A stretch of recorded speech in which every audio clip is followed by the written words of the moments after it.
శ్రీమాత్రే నమః. ఈరోజు ఈ వీడియోలో మనం 2023వ సంవత్సరంలో అక్టోబర్ నెల 1వ తారీఖు నుండి 15వ తారీఖు వరకు కర్కాటక రాశి ఫలితాలను చూద్దాం. అంతకంటే ముందు ఈ వీడియో కనుక మీకు నచ్చినట్లయితే లైక్ చేయండి, షేర్ చేయండి. అలాగే మరెన్నో ఇలాంటి ఆధ్యాత్మిక విషయాల కోసం మన ఛానల్ని సబ్స్క్రైబ్ చేసుకోండి. ఇంకా విషయంలోకి వెళ్తే అక్టోబర్ నెల 1వ తారీఖు నుండి 15వ తారీఖు వరకు కర్కాటక రాశి వారికి సంబంధించి కీలక సమయంలో సన్నిహితుల సాయం అందుతుంది. ఆస్తి వివాదాలు తొలగి ఊరట చెందుతారు. వాహన వ్యాపారస్తులు లాభాలు అందుకుంటారు.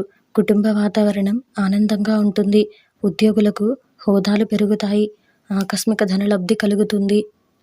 దైవ కార్యక్రమాలపై దృష్టి సారిస్తారు. చేపట్టిన పనులు మధ్యలో విరమిస్తారు. చిన్ననాటి మిత్రులతో అకారణంగా వివాదాలు కలుగుతాయి. స్థిరాస్తి క్రయ విక్రయాలు కలిసి రావు. ఆకస్మిక ప్రయాణ సూచనలున్నాయి. వ్యాపారాలు మందగిస్తాయి. ఉద్యోగాలలో నిరుత్సాహ వాతావరణం ఉంటుంది.